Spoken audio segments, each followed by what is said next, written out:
Tammy's Boy Podcast is intended for entertainment purposes only. Jon Carden is not a licensed therapist. He is just a friend. Hey, everybody. Welcome into another fun-filled episode of Tammy's Boy. Get comfy. We're about to talk about parents.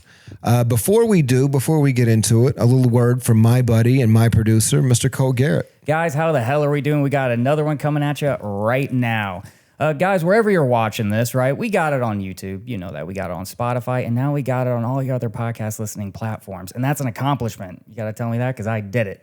But wherever you're watching it or listening to it, make sure that you go like, comment, subscribe, leave a review, couple stars, whatever you got to do. Anything you do helps us out so we can keep giving you these awesome stories every single week on Wednesdays. That's enough out of me, guys. Oh, actually, no, it's not. Also, if you guys have your own crazy stories with your families, email them. Email them to the podcast at tammy'sboypodcast@gmail.com, and we will read them on the air, sometimes with a guest. Guys, that's enough out of me. John, who do you got on the couch today? God bless America. I love it, dude. We're back, baby. Breathe, buddy. We're good. We're here. I made that coffee strong. Yeah, you did. Man. All right, everybody. It's from south of the equator. Oh, man. Today, Cole, I love you, dude. It distracts me. Like it's so good. Like I will never do anything that good in my entire life, Cole. Don't say that. Don't sell yourself short. You're a professional storyteller. Well, Tammy's boys and girls, thank you for coming in today. Cole, I love you so much for your fabulous intros. Thank you. Today we've got somebody that has performed at the Kennedy Center, which is cool as shit to me because I'm a historical buff. But it's Demi Chang, everybody. Hello. Hi. Thank you for coming in. Also, not a couple stars, 5 stars or bust. Oh, right. Sorry. But I'm very excited to be your inaugural Asian. Hold on. Wait, let's go back. Yeah.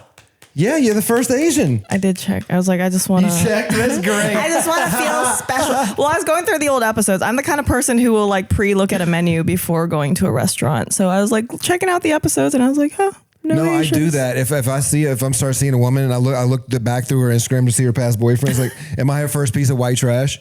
Because she's dated a lot of posh dudes before me. This might not work. No, you will show her what the good life is like. Yeah, I showed her open Bud Light bottles with your eyelids. Hey, I've got a country white now, and I'm like, this is what life's about. There's something homey about us country whites. I don't know what it is, but there is something homey about us, man. We can change your oil and, pick out a scented candle. Yeah, be useful. Like, if I can outman you, this is not going to work out. Yeah, and that's common today. There's a lot of metro dudes. There's a lot of guys that are just, effeminate. But I heard it said the other day, a woman, and I think it's so funny because I was in the airport and she was like, he's a good guy, but I'm going to need to queer him up a bit. And I'm like, that poor dude. He has no idea what's about to happen. I have no idea. Happen is she's going to be like, no, you should totally paint your nails. You should paint your nails. You absolutely should. And then he's going to start doing it. And then she in 6 weeks, she's going to be like, can't believe I'm dating this gay ass dude that paints his nails. Yeah, there's definitely balance. It's like then when you need someone to do something manly and then it's like, well, you domesticated him. Absolutely. You can't ask a wildcat to do a house cat job. Yeah, but quotes. Yeah. Put that on a shirt. put that on merch. So we always start this off real simply, and it's who raised you? My Chinese parents and the television. Oh, yep. Were you a latchkey kid? Yes. Yeah, Nickelodeon? I feel like I graduated from Scooby-Doo to Law & Order SVU. That's probably another reason I'm so messed up. Holy shit. It wasn't until right now that I realized that Scooby-Doo is basically training wheels for true crime. Yeah. It really is. I was like, this is not realistic. Like, this isn't doing it for me. Yeah, it's just making people smoke weed and watch Law and Order. That's what Scooby-Doo did to an entire generation. Yep. Doom, doom, doom. Yep. That's wild. And then like, why is everyone so into true crime? It's like, you did this to us. Yeah. And why is everybody smoking weed? I do not do well on weed, but I have been trying to get my parents I want my parents to do drugs. Do you want them to be cool? Are they squares? I want them to chill. Oh, they're high strung. Are they drinkers? No. And so my dad claims that no matter how much he drinks, he won't get drunk. My mom has a surprisingly high tolerance. That's probably why I have like a freakishly high tolerance for my size and ethnicity. Like I don't get Asian glow. Oh. Which is a blessing and a curse because I can like put down some. And the Marine Corps trained my liver. The United States military will train you how to drink. Semper Fi. And so my mom, she'll go to like these work happy hours and she'll be like, oh, we had work happy hours. And she'll send pictures and she likes to do like these stylized pictures of all her stuff. And I'm like, Mom, you had 4 drinks and you don't really drink that. Like, are you good? And she'll just be like, I'm fine. She's probably drunk, but she thinks she's like moonwalking, doing the alphabet backwards. And she's like Z-Y-X. Yeah, no, like, that's pretty impressive. And I guess I got some good alcohol genes. They come in handy in the United States military. That's one of the things that like I've seen. We had some neighbors when I was in the barracks, and they were cooks, and we called them black chef and white chef. And it literally, it was like a fat white dude and a skinny black dude. That sounds amazing. They would go through a bottle of Captain Morgan private stock a day. A day. That sounds expensive. I mean, when you're in the barracks, you know what I mean? What's $50 a day for fun? Yeah, I guess. But they would go through it. And that was the first time that I like saw real alcohol. Like I had seen it, you know what I mean, growing up. Mm-hmm. But like I'd never seen like 2 people enable each other like that. You know, where they're like, yeah, we should have a drink. Yeah, we should absolutely have a drink. Yeah, that sounds about right though. That sounds. Did you have roommates when you were in the? I did. I had roommates and then I moved in with my ex-husband, but Semper Fi. I was, yeah. Oh, how quickly the military will marry you, dude. I'm telling you, man.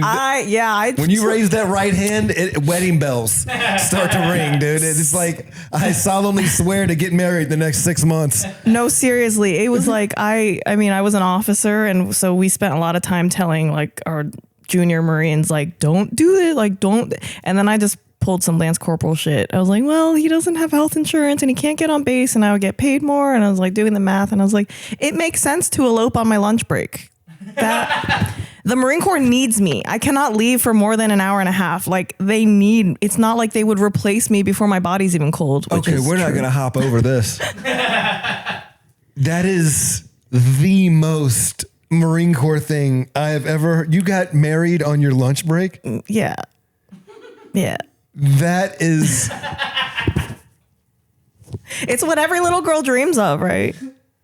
I'll take a number 2 with cheese and a husband for eternity. Did you get married on base or off base? Actually, it was at Joshua Tree National Park, which was cute. And the chaplain who married us ended up going AWOL and like faking a car accident to get out of a deployment and then went AWOL. Has he been found? Do you know? I don't know what happened to her. She was a Seventh-day Adventist. Oh, wow.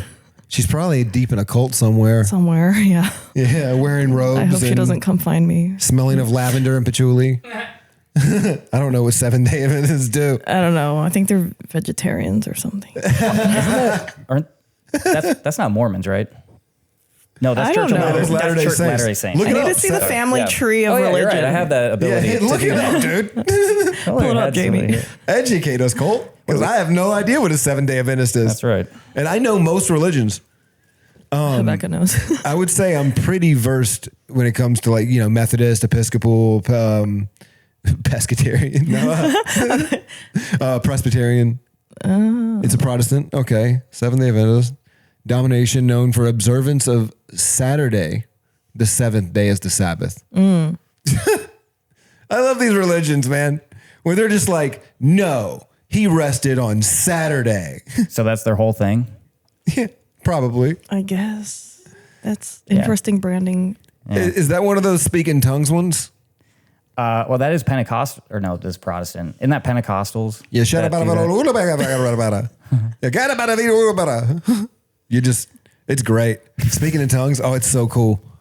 I have not. That's not in my arsenal, but do they have Duolingo for that? Duolingo for speaking in tongues? Just blah, blah, blah, blah, blah, blah. No, you didn't say blah, blah, blah, blah, blah right. You got to feel the Lord in it. And then the owl's just like a cult leader. What did your parents do growing up? My mom works for IT. She's worked at the same IT company. I think today's like her what did she say? 29th anniversary, 29-year anniversary or something. Let's go. Congratulations. Wow. Also, I have a 9/11 story about that. The company that my mom worked for has, I won't name it, but they had an office in Tower 7, which I never knew about Tower 7. Okay.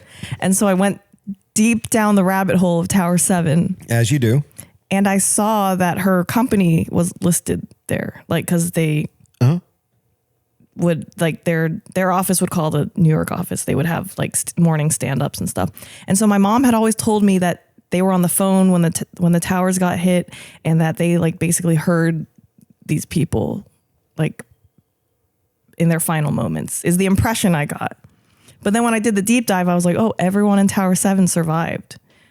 But all these years, I was like, oh my God, my mom is carrying the trauma of like hearing these people perish in a fiery, mangled mess of a building. You built it up way worse in your head than it was. Yeah. And then, so then I like go up to my mom and I'm like, Mom, do you know about Tower 7? And she's like, what the heck? But yeah, I mean, I guess it's a relief, but I was like, whoa. She puts a Braveheart hat on you.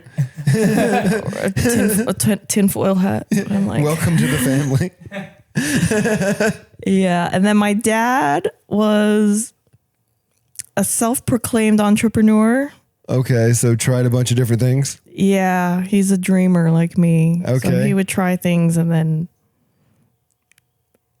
I think he would get worked up, and then I would get worked up, and we're like, this is the next big thing. And then this is going to work, sweetie. Everybody needs a hang gliding backpack.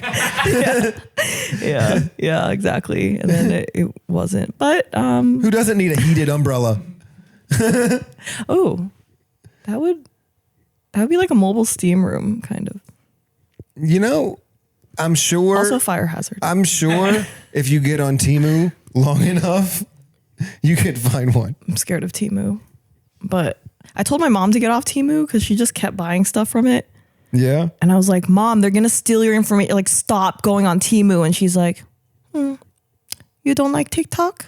I'm like, touche, bitch. What do you think your parents' dream for you was? Do you think that do you think they had your future envisioned? Or do you think that they gave you the choice to make your own decisions? I think my dad wanted whatever would make me happy. My mom definitely had a vision, and she wrote a letter saying as much. And it was like Women's History Month for her office one year, and you're supposed to write about a woman who inspires you. And she wrote a scathing letter about how I disappointed her and sent it to her whole. I mean, she didn't mean it that way. I think she was trying to be genuine, but it came off hysterically. I used to read it at shows sometimes. Oh my God. Do you still have it? Somewhere. I could probably, do you want me to? If you that would be great. It's no poem. It's no poem. That was I was impressed. Don't expect Robert Frost. Okay. I wonder. Man. That's, yeah. So how did you find out about this? Find out about what? So she wrote a letter. She wrote it to you? She sent it to me thinking it was adorable. Okay, this is the condensed version that I used to read at shows. Okay. Ready? When she was a little girl. The voice. I used to wish she would be an elegant lady and had a kind of a stable job, such as diplomat in her future as a most Asian grown-ups. So not a doctor or lawyer. That's a good start. Diplomat. Yes. Very, very niche. Yes. Goals for very mom. Prestigious. Yeah. But my dream was destroyed because she decided to join U.S. Marines by the time she graduated from the college. My dream was later destroyed one more time after her finished 4-year services in U.S. Marine. She made her decision to retire from military. So she was disappointed that you joined, and then she was disappointed that you got out. Yeah, and she doesn't know how I got out. We talked about that. Yeah. Now she starts pursuing her another dream, traveling the country around and trying to be a comedy. I feel more like a tragedy, but That is hilarious. yeah. And that was supposed to be in support of you? Yes, she's telling her office how much I inspired her. Wow. Okay, that gives me insight into how you were raised. Recently, I did make her tell me that she was proud of me, but You made her tell you? yeah, I needed it. 'Cause I'm trying to heal. I'm trying to heal. I needed to hear it. Mom, it's been a shitty day, okay? I just need the one thing that you've never done for my entire life. Well, because I've realized everything stems back to this. Like like when people, all the therapy talk of like negative self-talk and like your inner child and all this stuff. I'm like, oh, this is all my mom's voice, and this the validation issues and like my relationships with men and my like the getting into comedy and wanting to be a people pleaser and to want a room full of strangers to like me or to laugh at me. I'm like, oh, it's because my mom. So let me ask you this question. If it's too deep, we can No push such right thing. through it. But Except for Mr. Hands. That was too deep. I know when I did work and I had to visit my inner child, I know what my inner child was doing when I visited him, right? When you visited your inner child, what was your child doing? I haven't done intentional inner child work, but I have. So I've been doing the artist way, and I've been doing like acting classes and improv, and a lot of that stuff goes back to like inner child related things. Oh, for sure. Well, when I visited mine, he was watching TV alone. And so I had to like basically be the parent that I felt he needed in that moment. And that was the intentional, work I was doing going back. Yeah. And that's the rule, because I know we talked about it before, where it's like you say, my parents and TV, right? And TV was a big part of my childhood too. I learned so many things like through television that I never would have learned from parents. Yeah. And the escapism, I think, was disassociate. Yeah. Absolutely. I disassociate with the best of them. Yeah. I mean, the best of them. Oh, yeah. I literally, I could watch 7 hours of a Korean sitcom and just never have a thought. He was doing that when I got here. Literally. What were you watching? That was why it's called Bloodhounds. It's a Korean show. Do you watch dubbed or subbed? I watch dubbed, but it depends. Some things I'll watch subbed. Like Squid Games, I watched subbed. I didn't watch dubbed. But Parasite. Oh yeah, that was good. Yeah, I watched that dubbed. There's a couple of others.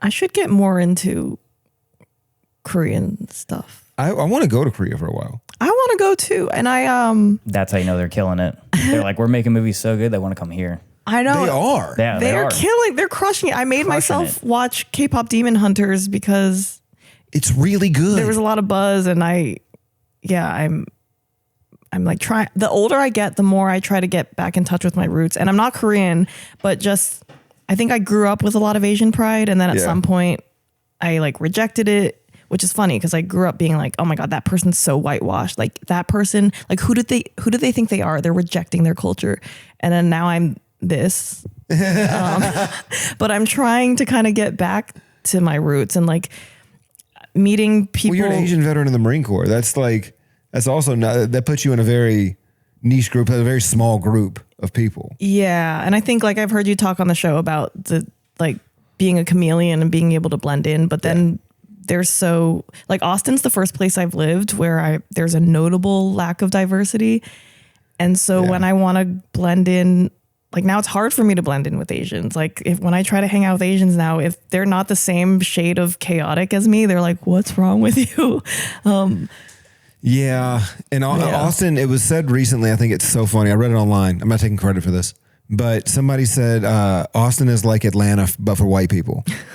And it's the honest to God truth. It really is. It is Atlanta for white people. It is white people Mecca. And anybody that comes here, understand they're going to assimilate to the white culture. It's like we do barbecue, I mean, we're like, the people running around Zilker. I mean, it's fun. It's not all bad. No, it's not all bad, but it's like there's a lot of juice lands. I have to drive so far for good Asian food, like I think I'm going to treat myself after this because we're close to Asian food, I think. If you guys want to grab dinner after this. There's a really good sushi place up on Palmer. But yeah, there's the culture in Austin is definitely at a deficit. I mean, look at me. I'm turning into Tony Hinchcliffe over here. I'm like, bell buckle and I love, like, I'm absorbing the Texanness. Like I've been saying y'all for probably my whole life. See, it's tough for me being here because I grew up in the actual South. Yeah. In North Carolina, northern North Carolina, Southern Virginia. Yeah. It's like people don't understand. That's Dixie. Yeah. That's like I literally out back of my yard in North Carolina was one of the battlegrounds for the Civil War. Yeah. Whenever I got gas on the way to North Carolina, I'd have to be kind of careful. In certain places. Absolutely. Yeah. Or I would forget because I'm so used to diversity that I would get out of the car and people would look at me and I'm like, oh, you ain't never seen one of these before, huh? Well, there's a lot of sundown towns that are still in Texas and North Carolina. Yeah. But and if you don't know what sundown towns mean, yeah. You're the problem. No, get out. Yeah. Yeah, it's a thing, dude. There was a sign going into, I think it was Denton, North Carolina, and it said, "Don't let the sun set on your black ass." Yeah. And that was literally a sign going into the town. Yeah. I think it was self-funded. I don't think the city paid for that. I think that was a man. Just a man with a passion. Just a man with a passion. Just like, hey man, I need to let him know. Yeah, that's. So did your parents immigrate here? Yes. My dad, I meant to get the dates and stuff, but sometime in the 80s, I think. From where in China? From Beijing. Okay, But Beijing. my parents are from Beijing. Okay. Yeah. What's that face? No, it's a city. It's a big city. Yeah. It's the capital. Mm-hmm. We love America. Living in America. Yeah, my dad came on a student visa, I believe. And so that's the thing with a lot of people of my parents' generation, because immigration was different for them. It was. A lot of them, and this is what I want people to know, is a lot of people of my parents' generation and group, like they came because they were the best of the best in that country, and they were afforded the opportunity to come here because of their academic prowess or whatever, and to have opportunity to study in America and all that stuff. And then Meanwhile, your dad is making windmill hats. Well, look, we can fly. Listen, he's great at investments. Okay, he's got some good portfolios going. Invested in silly straws, which my mom doesn't like to give him credit for, because to her, work is like going to an office and doing a thing. And my dad's like, oh, but he's a math PhD, like he's wicked smart with numbers and stuff. So he's like, I've made like millions probably with real estate and all this other I mean, maybe not like liquid assets, but through investments and stocks and stuff. And he's like, I'm investing money. And she's like, no, it doesn't count. But yeah, so he does like bird photography. He does like nature photography. That's cool. He's a birder? He's a birder. Wow. Yeah. I don't think this is the first daughter of a birder we've ever had on here. Yeah, that's some middle-aged white dude shit right there. It really is some middle-aged white dude shit. And if there was one moment in my life that was going to get me into it, I was hunting in North Carolina, and it was winter. I was cold as shit. My feet are frozen, and I'm on a tiny deer stand in the middle of nowhere, and a snowy owl comes and lands. A white owl lands 15 feet from me. Hedwig. Basically, smaller. But I remember seeing it, and I'm like, all right, this is one of the coolest things I've ever seen. But if that didn't get me into it, nothing ever Wait, will. when was this? You were a younger man. Probably 13, 14. Okay, see, that's the thing. From all the memes I've been seeing, because now my whole algorithm, because of the country white that I'm dating, my whole algorithm is just dinosaurs and chickens. Same thing. So basically just dinosaurs and birds. Yeah, so... yeah, apparently it'll just sneak up on you.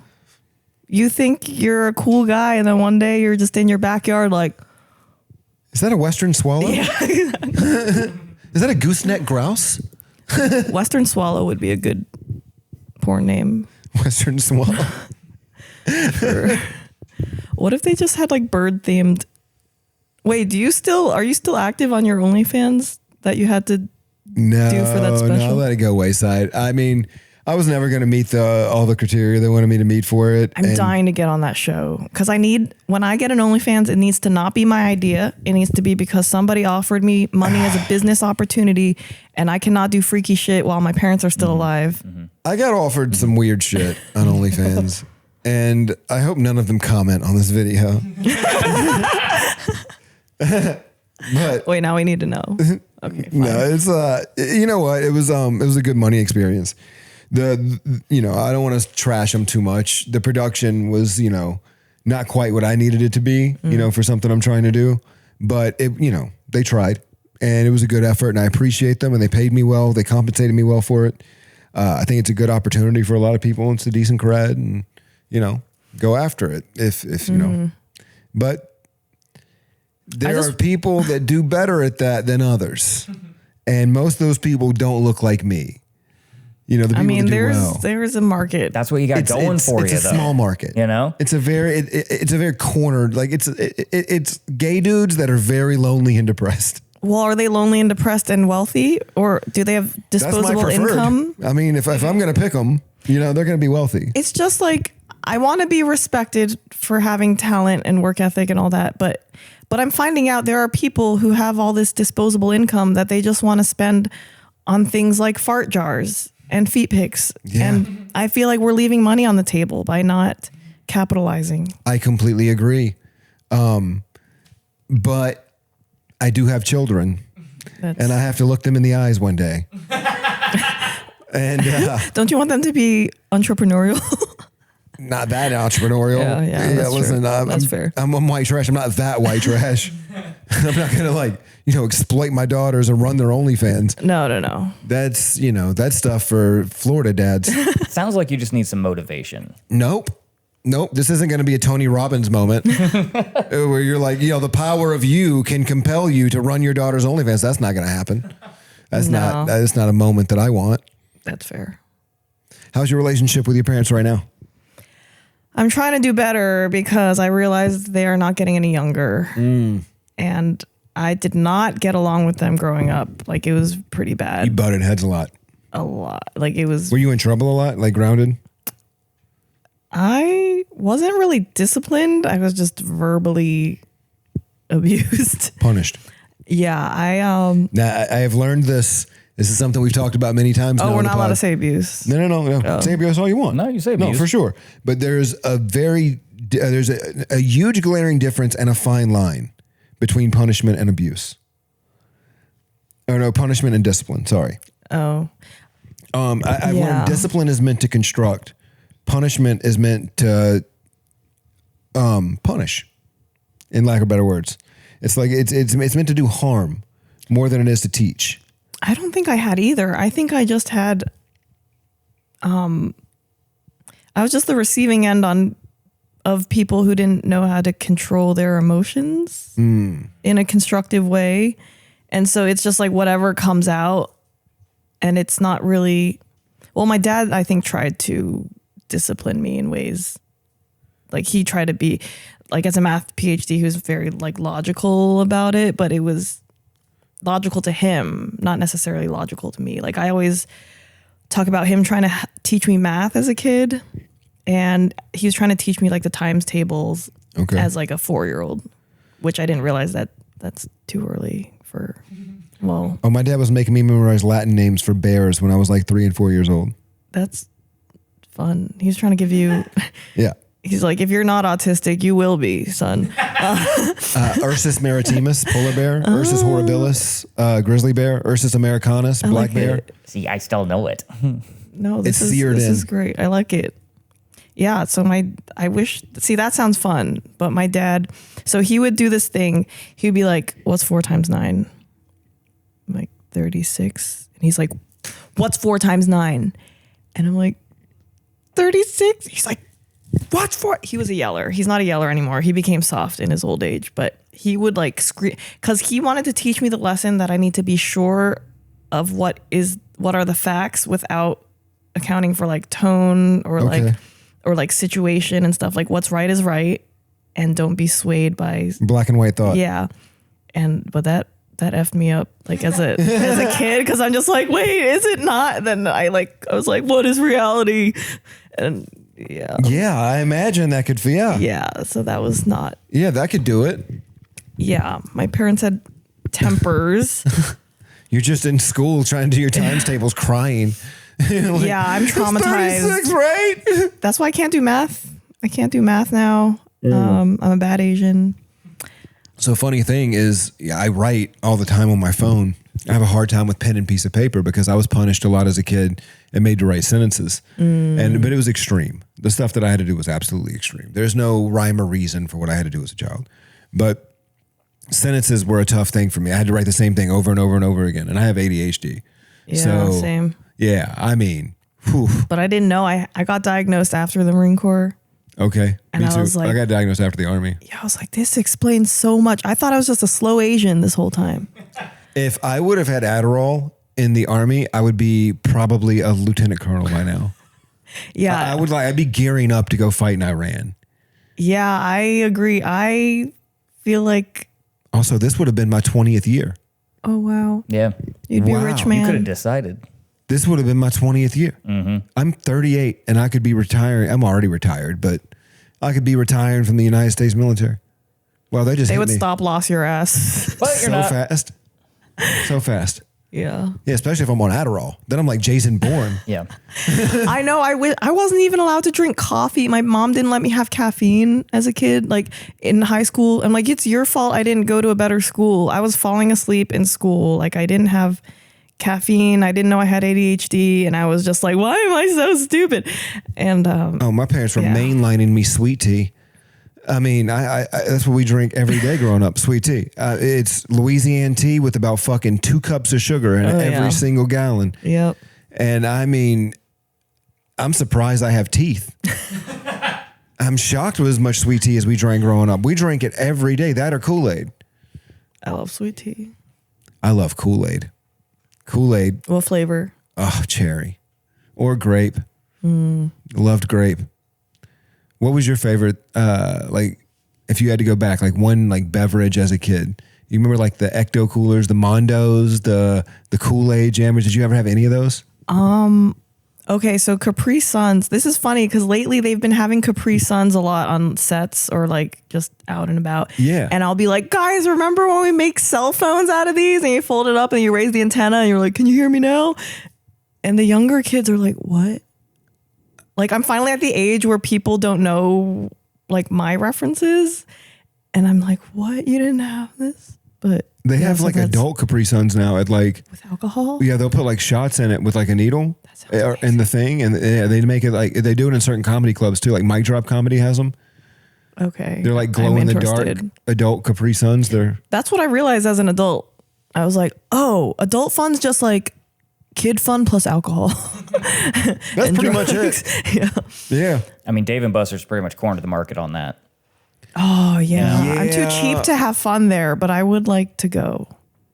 There's one literally a block, like 2 blocks away. I have a gift card. I don't know if it's still good. My staff sergeant gave me a gift card one day because he's like, oh my God. He was like, ma'am, I'm moving to Germany. I don't have any use for this, but like it's still got money on it. You should take it. But I never used it and I don't know where it is. But did getting saluted ever did not fuck with you, but I know a lot of officers that hated it. It is weird. And I would have this thing, and I think it's also part of like being a female or whatever, where whenever people saluted me, I'd be like, oh yeah, like, okay, thanks. And like obviously salute them back and stuff. But then when people didn't, I was like, well, fuck me, right? Fuck me. Like you don't want to respect me. But then whenever they did it, I'm like, okay, no, you're good. It's fine. It's like a weird.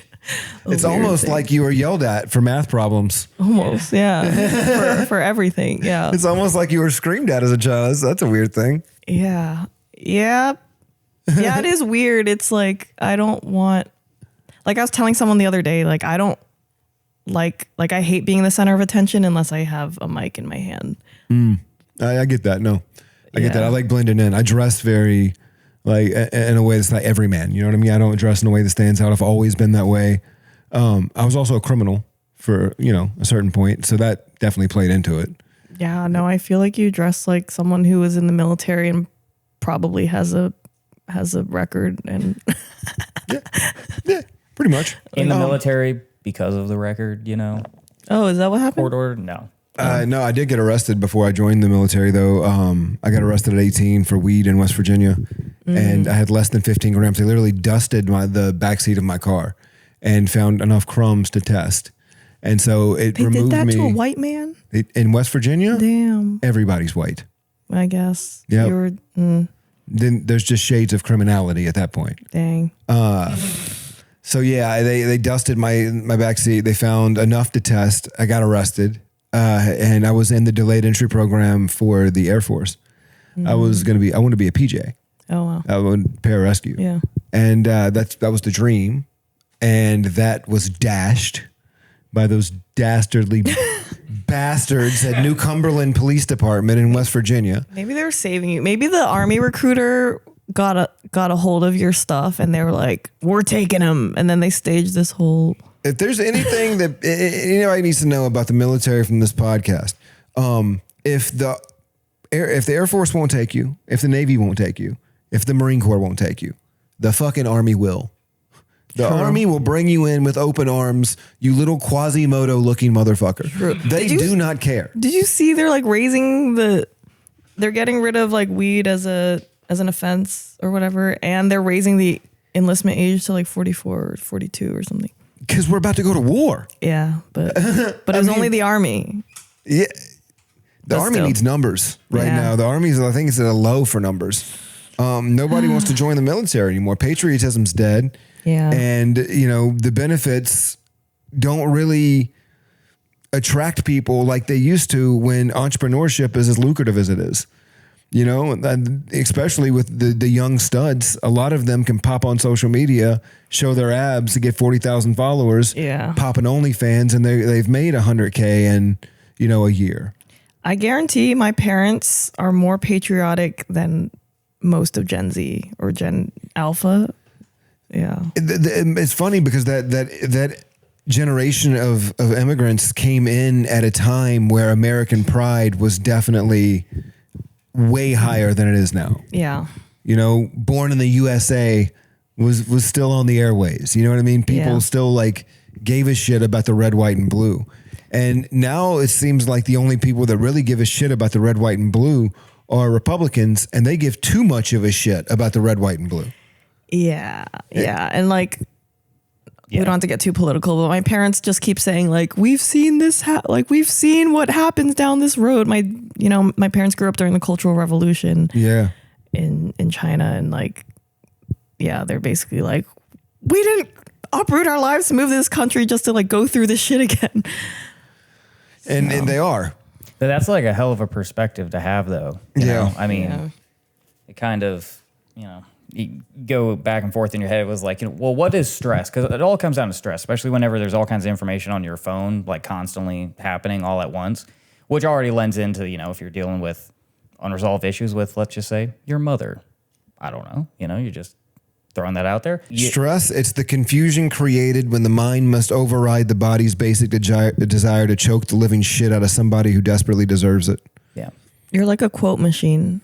I read that on a t-shirt in Myrtle Beach when I was 9. But with your parents' perspective, I mean, they genuinely do have a right to feel more anxiety about this than maybe the average American would, because they have seen it you've seen the change. really bad. Yeah. when And we you've have seen the not. change happen, and it's scary because, you've seen where that could lead. And everyone thinks that January the 6th was a bad thing. And I'm not saying it wasn't, but it can get so much worse than that. That in the grand scheme of things, that's nothing. If you look at some of the cultural revolutions that's happened over time, January 6th isn't even a drop in the bucket. Yeah. And who knows, I don't know. I feel like my perspective on things has changed so much in the past few years. And I mean, there's South American countries where literally senators have been taken out on city steps and had their heads cut off with machetes. yeah. Revolution it can be a scary thing. Yeah, that's the thing. And then when people are like, if you hate it here, and America's flawed, I think most of our systems are broken, and education, health care, all that stuff. But like, whatever, it's like, well, then go somewhere else and see how it is. Yeah. Like, I didn't realize, like, here's the thing though, and I'll say this. I didn't realize how bad the country was until I started trying to plan a road trip with my kids. oh yeah. And take them to DC. I was going to take them to DC. I want to take them to like Smithsonian and I want them to see it. You know what I mean? I think everybody should see it. See the Lincoln Memorial, see the Washington Monument. I know. I took it for granted living there. It's cool. Yeah. I remember going as a kid and like, it's one of those things that sticks out to me. Yeah. I always enjoyed that. So I definitely want to take the kids, but I was looking at places to stop along the way. And I'm like, well, New Orleans, well, that's no place to take kids. All right, let's see. Jacksonville. Absolutely not. My Florida? daughter's not leaving with a pair of Cookie Monster pajama pants and a tramp stamp. Like, Wait, what's wrong with the Cookie Monster pajama pants? I feel like that's age appropriate. Yeah, if you want to fight in a Walmart, it's great.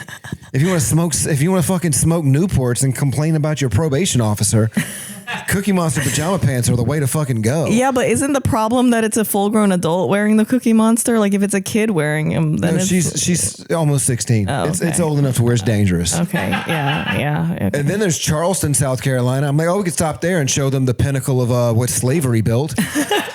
You know what I mean? Okay, let's take them to my hometown and let them understand that Daddy easily could have had a grill and called his daughters little shawties.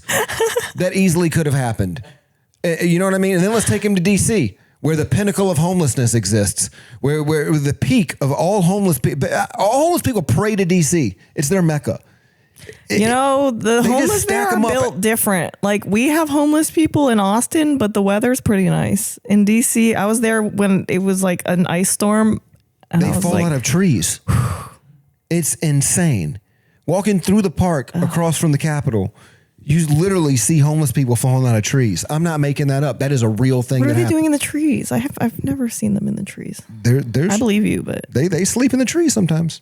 I want to help them, but you can't help everybody, and then you just get jaded, and then it's like this happens. You know that big building there, the big white one in DC? They're supposed to be helping them. Yeah, no, they're too busy doing other stuff. Yeah, they're too busy taking money from the NRA to go to grease the palm of a homeless kid. Okay, yeah. I'm on my. Let me get off my fucking soapbox. But yeah, I mean, I didn't realize like how bad the country was, and I started planning a road trip for my kids. And I'm like, oh, then I could, maybe I could just take them up to New York and let them see that. It's New York intimidates me. I kind of wish. But is there any city in the United States that like is worth visiting anymore? So I lived in an RV on and off for 2 years, and I think there really is a lot to explore here. Like I haven't gone abroad in a while, but there is a lot to see here. But you have to be with people who are fun and open-minded, or else it's torture. Yeah, but it's like you want to go to Chicago? We can get shot on the South Side. Yeah, I've never been. I want to go. Maybe try non-cities. Yeah, I think that's what it is. I landed on one city, and I'm like Boise. That's the city I landed on. That could be a city to go to. Yeah, I'm like that's it. I think that's the last like clean, fun family travel destination in the U.S. I hear Idaho's beautiful. It is. They have some backwards ass laws. Oh. Yeah, they still punish weed laws for felony. And if you go like to Coeur d'Alene up there, like outside of Spokane, there's cops all along there looking for people coming from Washington for weed. Oh, dang. Yeah, and they'll bust you. That's lame. And it is lame that we're still putting people in jail for a plant. Yeah. It's, you know what I mean? The NBA can smoke. Really? Yeah. Kevin Durant is high most of the time. If you watch him in an interview, Kevin Durant is baked. I'm not fun on weed, so I wish I was, but I just get sleepy and paranoid. If I wasn't a blast on weed, this podcast would suck. This podcast would be horrible. Wait, did you say you? No, you didn't quit. No, it's the only thing that I haven't quit yet, and it's a matter of time. Yeah, I'll cut back for sure, and I will instill discipline around it. I'll make sure that I only smoke like after 7 p.m. or things like that, or after sets. Yeah. But for right now, I'm giving myself some grace. I'm quitting smoking cigarettes and going through that transition. And I believe in, not putting too much on yourself at a time. Yeah. there's no reason to punish yourself for trying to make positive choices. Louder for the Demi in the back. Yeah, it's easy, right? Because I know, it's easy to be hard. I'm hard on myself too. Yeah, I'm like a big self-sabotager, self-flagellator. Yeah, I can be as well, for sure. Moments of insecurity, whatever it may be, I can definitely self-sabotage. Yeah. What do you think? You said Scooby-Doo was your favorite show growing up. Briefly, until I found Law & Order SVU. How old were you when you started watching Law & Order? Too young. Yeah? Way too young. Single digits. I remember NYPD Blue, and I remember watching that as a kid. And that was like, it was a precursor to Law & Order, right? I don't think, no, there's no way.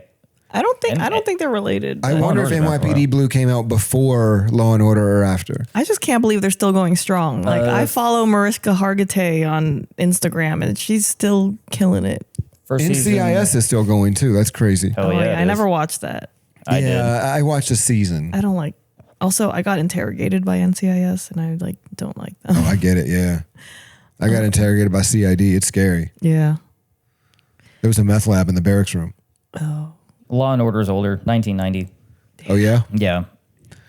NYPD Blue was my thing, but I was going to ask, what toys do you remember? Like, what was your favorite toy when you were a kid?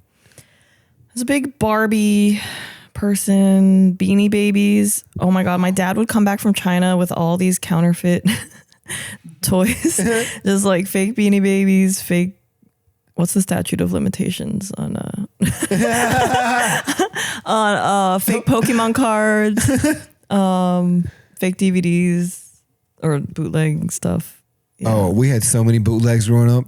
The dude outside the barbershop was my guy. My people excel at those.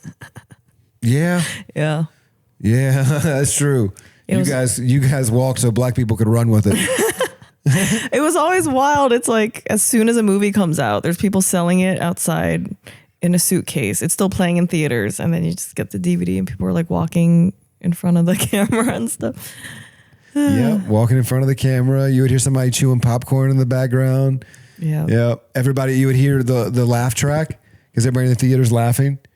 I remember that we had Double Take on bootleg, and that was Eddie Griffin and Orlando Jones. And I remember watching it, and you could hear everybody laughing in the theater while you're watching the movie. I thought that was great. Yeah. My parents always we were financially secure, but we were very frugal. Like I'm still very frugal. And so I would never get the popular toy of the time. I would always get the knockoff of whatever was popular. So like I wasn't allowed to have American Girl dolls, but we had these random porcelain dolls, like creepy porcelain dolls, and I would pretend they were American Girl dolls. I wasn't allowed to have a Razor scooter. So then they got me like a Mongoose scooters. The wheels would stick. It wouldn't even glide. Like everything was like, we're not going to get you a Bop It, but we'll get you a Mop It. Okay. Now mop the floor. And then mop the fucking floor.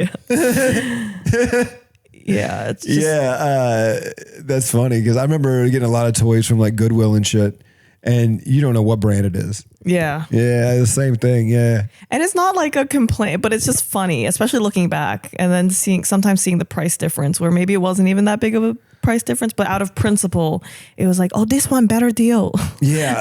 Like little like friends. We got most of our clothes from like Value City growing up, which is like a TJ Maxx kind of thing. Mm-hmm. I love remember TJ Maxx. Yeah, I do that now. You a Maxxinista? I am a Maxxinista. I am. I'm also a Ross boy. I know my way around a Ross. I mean, not to sound like an elitist, but I will shop at a Ross, but I feel like the TJX, the TJ, it just. This is gonna be the first person thrown off the podcast. Right no, here. I do like Ross. Too good for a Ross? No, I'm not too good for Ross. However, since moving to Austin, I've pretty much exclusively shopped at Goodwill.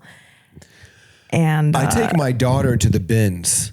I just recently heard it called. It is okay. By the way, it is mainlining a Goodwill.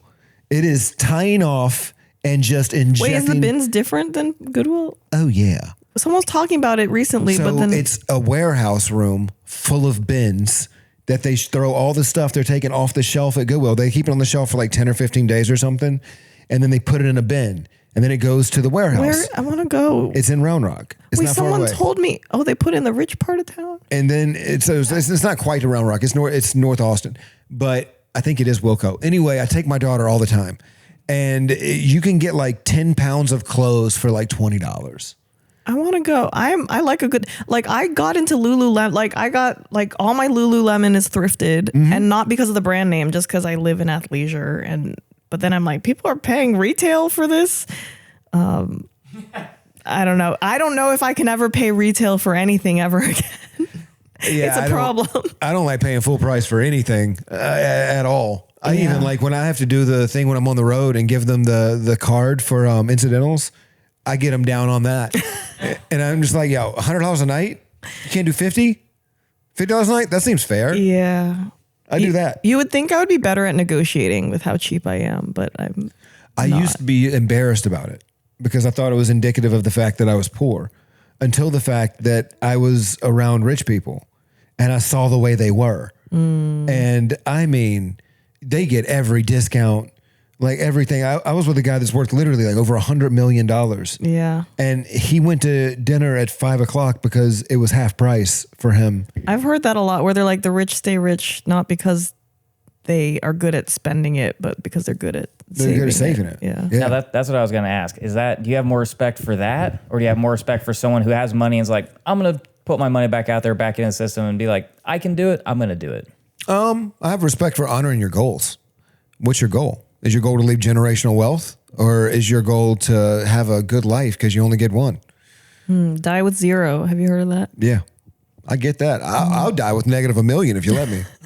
Not with 3 kids. I'll go out. What do you mean? That's $1 million apiece. I'll take a loan out on every one of them. That's how girls end up on OnlyFans. Okay, that's a great way to close this podcast. So we always close it off with like some simple advice. If you had one piece of advice to give to parents out there based on your childhood, what would it be? Based on my childhood. Something I've been thinking, I don't know if, something I've been thinking about a lot recently is like shame and vulnerability. A lot of Brene Brown. I think it helped me. It saved my life, honestly. She's for the girls, but boys, you should listen. She's for the boys. Okay, because this is actually a metric that I now use in dating. Okay. It's like men's relationship with shame. Because I think a lot of bad behavior, and like I have bad behavior too, but I think for men in particular, it has to do with you were shamed for your sexual act, or you're doing this or doing that, or not. I was heavily shamed. Yeah. And so now it's like, oh, well, I'm going to hide it because that affects my enoughness and like my worthiness of being loved and stuff. And so I'm trying, that's something that I'm looking for now when I date and like my current boyfriend and stuff. I'm like, I'd rather you tell like just the shame thing. It's like if we can talk about it, because I think with my ex, he was older, so he wasn't buying into the shame thing. Yeah, I get that. Don't shame. Yeah. So I think that would be like a big thing for parents too. Because that was a big thing for me. Yeah. Yeah, and I'll second that every day of the week. It's like, don't shame, try to understand. That's the best advice that I can give. It's like, it's coming from somewhere. Everything comes from something. Yeah. You know, don't shame where it's coming from.